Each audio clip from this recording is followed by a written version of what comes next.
नमस्कार मित्रों, आज फिर एक नए टॉपिक के साथ आपके समक्ष प्रस्तुत हूँ। टॉपिक है यात्रा अभाव से भाव की।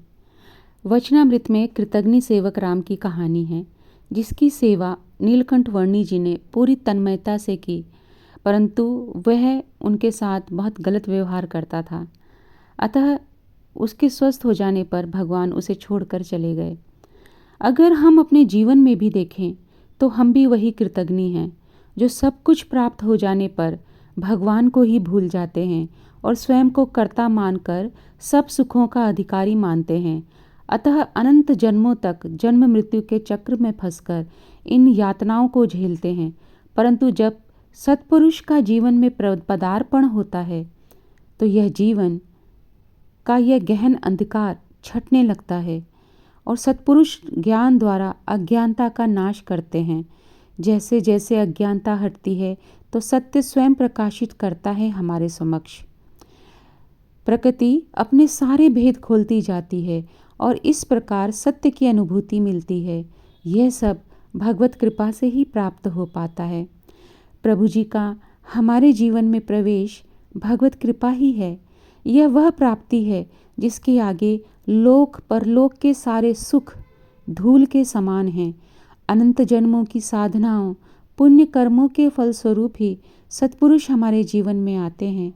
हम भी वो परम भाग्यशाली हैं जिनके जीवन में प्रभु जी का आगमन हुआ और धर्म, ज्ञान, वैराग्य, भक्ति भी स्वतः ही जीवन में आ गए और आचरण व्यवहार में उतरने लगे।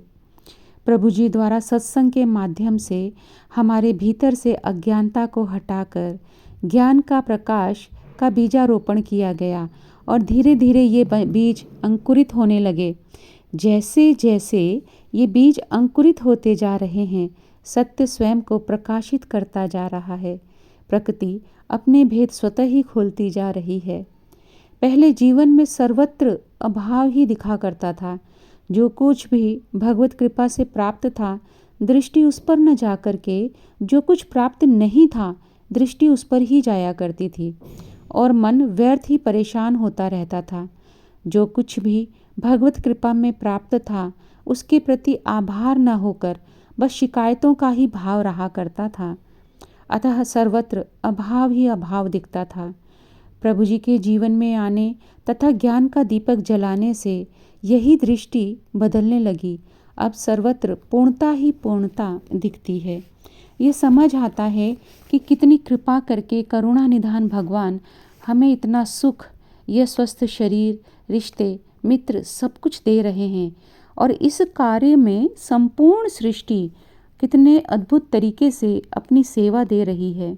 जैसे यह मनुष्य देह जो प्राप्त हुई, पंचतत्वों ने अपनी कृपा करके सेवा दी। पेड़ पौधे, जीव जंतु, सूर्य चंद्रमा, सौर मंडल सब अपनी अपनी सेवा दे रहे हैं इस शरीर के पालन पोषण में। फिर यह शरीर मेरा कैसे हुआ और मेरा क्या अधिकार इस शरीर पर?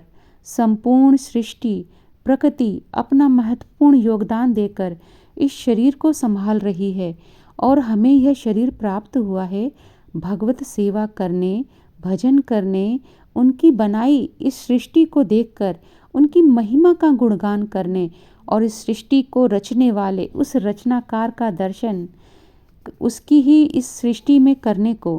परंतु हम तो इतनी स्थूल दृष्टि के हो गए कि सर्वत्र अभाव को ही देखकर रोते हैं और भगवान से शिकायत करते हैं। यही अज्ञानता है, यही माया है मित्रों।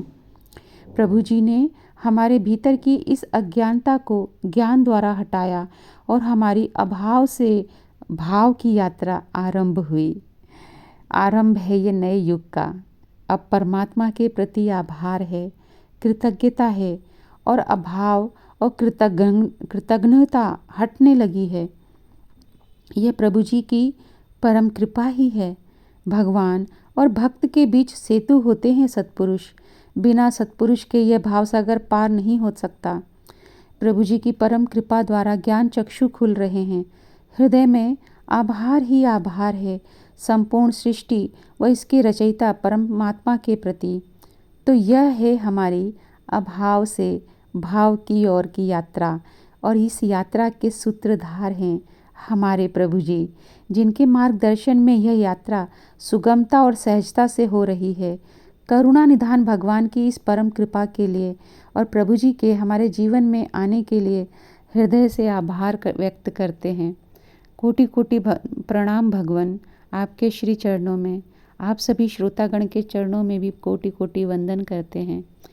आशा करते हैं कि कहीं ये भाव आपके हृदय को छू जाएं और आपकी भाव, आपकी दृष्टि भी इसी प्रकार बदल जाए और आपके जीवन में भी धर्म, ज्ञान, भक्ति, वैराग्य, प्रेम का पदार्पण हो और प्रचुरता ही प्रचुरता आपके जीवन में आए।